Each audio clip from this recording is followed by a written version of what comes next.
실적 분석입니다. 자, 시장 상황 빠르게 한번 살펴보는 시간 가져보도록 하겠습니다. 자, 나스닥 기준으로 어제는 횡보 마무리로 어쨌든 시장이 마무리가 되었어요. 자, 지금 사실상 4월 초부터 어떻게 보면 어느 정도의 조정 초입의 구간에 들어간 것이 맞습니다. 자, 보시는 것처럼 한 4월 4일 정도부터는 어쨌든 슬로우 스토캐스틱 뒷감 역시도 살짝 하방을 향하고 있고, 자, RSI 자체도 이런 식으로 하방, 즉 상단으로 올라가지 못하는 모습을 보이고 있는데, 자, 이런 와중에서도 어떻게 보면 횡보식 조정이 나오고 있어요. 그러니까 지금 어쨌든 조정 국면에 어느 정도 들어가 있는 상황인데 주가에서는 지지가 나오는 흐름으로 움직이고 있다는 겁니다. 자, 즉 지금은 뭐 숏이나 인버스 사신 분들을 돈을 벌게 해줄 생각이 없는 시장이라고 생각을 해주시면 될 것 같아요. 그렇다 보니까 자, 우리가 지금 같은 경우에서 뭐 매도를 한다고 한다면, 자, 어느 순간에 또 갑자기 치고 올라갈 수가 있습니다. 자, 이 위치에서 어쨌든 요 매물대 전고점 구간을 어느 정도 소화를 하고 난 뒤에 어느 정도 다시 상승을 만들어갈 가능성이 있다는 거예요. 즉 지금 아직 나스닥이나 S&P 500 그리고 자, SOXX 같은 이런 주요 지수 같은 경우는 시세를 받지를 않았습니다. 어떻게 보면 지금은 돈이 오히려 조금 외면받는, 지금 시장 강도 자체가 그렇게 강하지 않은 상황이었다고 본다면, 자, 요 부분이 어쨌든 양전, 즉 상승 전환을 하게 되었을 때, 자, 나스닥이나 S&P 500, SOXX 같은 경우는 추가적으로 상승이 나올 수 있는 여지가 충분히 있어 보인다는 거예요. 그래서 지금은 뭐 매도로 대응하기보다는 오히려 조금 하락이 나온다면 매수의 기회로 삼는 게 더 유리한 어떠한 전략이 될 수도 있다고 생각을 합니다. 자, 지금 오늘 기준으로 4월 19일이기 때문에 자, 5월 초 FOMC, 자, 근데 FOMC 같은 경우는 이전 물가 지수를 가지고서 데이터를 판단을 할 것이기 때문에, 자, 이 부분에서 뭐 컨센 이상의 어떤 충격적인 대응은 나오지 않을 수 있을 것 같아요. 자, 그렇다고 한다면 이제 문제는 자, 5월 CPI나 PCE 발표, 자, 요때부터 조금 조정이 오히려 나올 가능성이 있고, 자, 그 전까지는 우리가 어느 정도는 안전한 투자를 이어가도 될 것 같다라는 생각이 듭니다. 자, 그래서 우리가 5월 물가 관련된 발표들이 오기 전까지는 당분간은 조금 투자를 이어가고 빠르게 매도를 하기보다는 홀딩을 하는 게 더 전략적으로 확률이 높지 않을까라고 보고 있는 거예요. 자, 그래서 이제 5월이나 이제 6월 CPI 같은 경우가 발표가 나왔을 때 만약에 물가가 잡히지 않는 모습이 나오고 그 다음 FOMC 회의에서 영향을 받는 흐름이 나온다면, 자, 그때는 우리가 어떻게 보면 조금 조정을 크게 받을 수도 있겠죠. 하지만 그 조정이 제 생각에는 어쨌든 조금 마지막 조정이 될 가능성이 있다라고 생각을 합니다. 자, 어쨌든 시장이 약한 침체에 들어가든 뭔가 이제 보통 18개월에서 6개월 정도의 선행 구간이 있기 때문에 우리가 이제 앞으로 1차적인 조정을 마무리하고 난다면 어떠한 대규모 붕괴라기보다는 완만한 뭐 횡보나 완만한 상승 정도로 시장이 움직일 수 있다고 생각을 해요. 자, 그래서 우리가 지금은 너무 비관론에 빠지기보다는 일단 다음 물가 발표까지는 조금은 안전한 투자를 할 수 있지 않을까라고 보고 있습니다. 뭐 물론 코스닥이나 이제 국내 주식 같은 경우는 상당히 위치가 상단에 위치를 하고 있지만, 어쨌든 그 안에서도 올라가는 섹터는 지지를 받고 있기 때문에 그런 부분에 대해서는 뭐 크게 걱정을 하지 않아도 될 것 같다라고 보고 있습니다. 자, 그리고 이제 특히 또 월 CPI를 중요하게 혹은 조심하라고 말씀을 드리는 이유가, 자, 미국 시장이 전통적으로 가장 주식이 많이 빠지는 달이 5월, 6월이에요.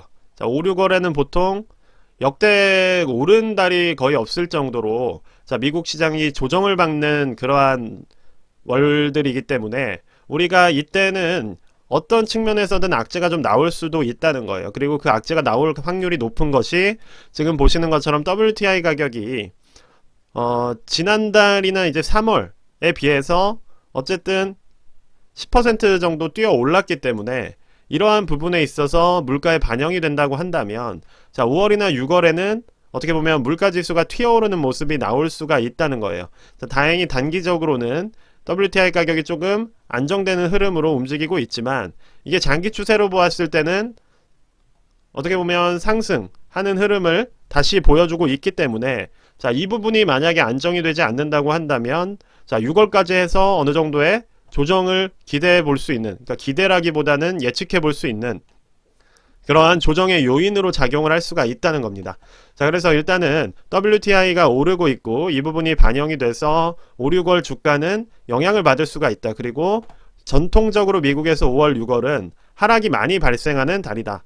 그러니까 이 비중이 상당히 높습니다. 그래서 자, 5, 6월 같은 경우는 조금 조심할 필요가 있고, 다만 5월 CPI 전까지는 딱히 돌발 악재가 생기지 않는 한은 예정된 악재는 크게 보이지 않기 때문에 일단 시장 자체는 조금 지지하는 흐름으로 움직여 갈 수가 있다. 자, 이렇게 정리를 해드릴 수가 있을 것 같아요. 그렇다고 뭐 5, 6월이 무조건 내린다기보다는 어느 정도 경계심을 가지고 시장을 바라보시라는 거예요. 뭔가 조금 조정이 세게 올 것 같은 느낌이 온다면 자, 비중을 줄이고 현금 보유를 늘리는 식으로 어쨌든 한 번의 파도를 피해 간다면 그 다음부터는 또 전통적으로 랠리가 나오는 7, 8월이 기다리고 있기 때문에 자, 미국 시장 같은 경우는 여름에는 항상 뜨겁게 오르는 편입니다. 그래서 자, 이러한 흐름대로 자, 계절적 요인 역시도 반복이 될 수가 있어요. 자, 기술적인 분석에서 어쨌든 시계열이나 계절적 그런 순환의 측면에서의 어떤 패턴 역시도 상당히 중요하기 때문에 자, 항상 미국 주식은 거의 5, 6월에 빠졌고 7, 8월에 올라갔습니다. 아마 작년에도 비슷했던 걸로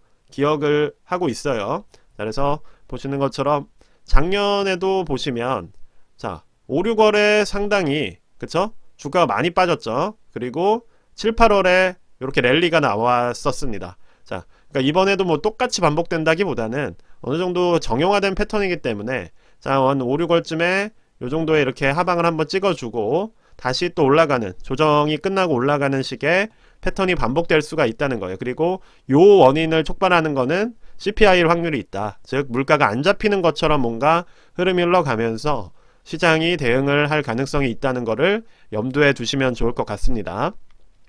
자, 그래서 세배 레버리지 같은 경우 살펴보시면 자, TQQQ 같은 경우도 자, 4월 초부터는 어느 정도 뒷값이 꺾이는 흐름으로 잡혀 있어요. 근데 만약에 자, 여기서 어느 정도 지지가 이런 식으로 나와주면서 치고 올라가는 흐름으로 전환이 된다면 단기적으로는 요 천장을 찍고 올 수가 있다는 겁니다. 즉 5월 CPI 정도까지가 될 것 같아요. 그래서 자, 요런 식의 흐름이 나올 수가 있기 때문에 지금은 뭐 일방적인 매도 대응보다는 어느 정도 홀딩을 해주시면서 시장을 지켜봐도 될 것 같아요. 실제로 자, 어제 같은 경우도 SOXL 같은 경우는 이미 상당히 하방 추세 진행이 이루어진 상태입니다. 즉 SOXL이 오히려 하방을 찍고 반등하는 흐름, 즉 TQ나 뭐 S&P 500이 어느 정도 고점을 찍었을 때 또 SOXL 같은 경우는 올라가기 시작하는 흐름으로 움직일 수가 있다는 거예요. 그래서 제가 볼 때는 지금 뭐 SOXL이나 TQ 같은 경우, 특히나 SOXL 같은 경우는 뭐 전적으로 매도 대응을 하기보다는 지금은 오히려 매수 타이밍을 조금 기다리거나 지켜보는 그러한 시기라고 생각이 됩니다. 왜냐? 자, 하방 저점이 조금 잡히고 있잖아요. 그렇죠? 어쨌든 뒷값 슬로우 스토캐스팅 뒷값 자체가 거의 40까지 떨어진 상황인데 어느 정도 여기서 지지 구간이 잡혔기 때문에 자, 요런 타이밍들이 매수 타이밍이 될 수 있다고 말씀을 드렸죠. 자, 그래서 지금은 오히려 조금 관심을 가질 만한 시기가 아닌가라고 생각이 됩니다. 자, 그래서 지금은 매도 대응을 하시기보다는 오히려 좀 매수 기회를 살펴보는 식으로 시장을 바라보시는 게 좋을 것 같아요. 자, 지금 채권 시장 같은 경우는 이전에는 워낙 제가 채권 시장과 주식 시장의 연관성에 대해서 강조를 드렸었는데 자, SVB 사태 이후로 약간 그러한 부분이 조금 혼재가 됐었죠. 그쵸? 왜냐? 위험 회피 수요와 어쨌든 기존에 있던 그런 수요들이 합쳐지면서 지금 어느 정도는 그런 조금 미국 시장과의 국채와의 직접적인 그러한 대응 자체가 조금 연결고리가 약해진 측면이 있었는데 자, 지금 보시면 다시 채권이 조금씩 올라가고 있죠. 지금 2년물 같은 경우나 10년물 같은 경우나 조금 상승 추세를 보이고 있는데 자, 이 부분이 올라간다는 얘기는 채권을 사려는 사람이 또 없어진다는 얘기예요. 그 말은 주식을 오히려 사고 있다라고 볼 수도 있는 거겠죠. 그래서 채권 수익률이 올라간다는 얘기는 채권의 가격이 하락을 하고 그리고 채권을 아무도 사지 않으려고 하기 때문에 더 높은 이자율을 적어주는 것이기 때문에 자, 그러한 측면에서 본다면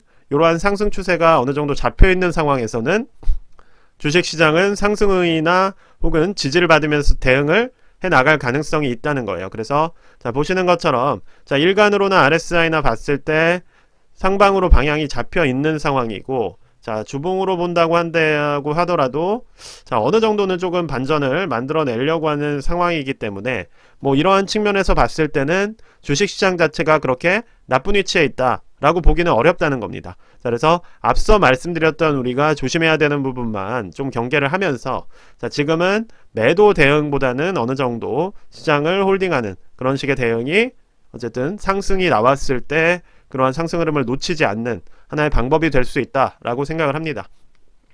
자, 주봉으로 봤을 때도 아직은 RSI나 뭐 슬로우 스토캐스틱이나 추세 자체가 상방을 보여주고 있죠. 그쵸? 자, 특히 SOXL 같은 경우도 그렇고, 자, 근데 이제 SOXL 같은 경우는 주봉이 살짝 꺾이는 모습은 나오고 있어요. 자, 그렇지만 자, 요 부분이 어쨌든 일간 짧은 추세로서 반전이 나온다면 전환될 수가 있는 측면이 있기 때문에 자, 지금은 어쨌든 지지선이 확실하게 잡혀 있는 상황에서 정배열 투자의 원칙에 집중을 하는 게 맞다고 저는 판단을 하고 있습니다. 자, 그러한 측면에서 이제 시장을 대응을 해주신다면 자, 어쨌든 앞으로 조금 조정이 그러니까 항상 말씀을 드려요. 그쵸? 자, 요렇게 지지가 나올 때는 가는 겁니다. 그런데 자, 이렇게 된다면 여기선 손절이에요. 그러니까 이거에 대한 항상 문제의식과 경각심을 가지고 계시면서 자, 투자 대응을 해 주신다면 우리가 어쨌든 높은 확률의 배팅을 해야 되잖아요. 당분간 5월 중순까지는 자, 그래도 안정적인 흐름으로 갈 수 있다라고 보여지기 때문에 자, 그러한 부분에 있어서는 우리가 조금 더 확률이 높은 곳에 투자를 하는 게 맞지 않을까라고 생각을 합니다. 자, 일단 오늘 영상은 여기까지만 말씀드리도록 하겠고요. 영상이 도움이 되셨으면 구독과 좋아요 부탁드립니다. 감사합니다.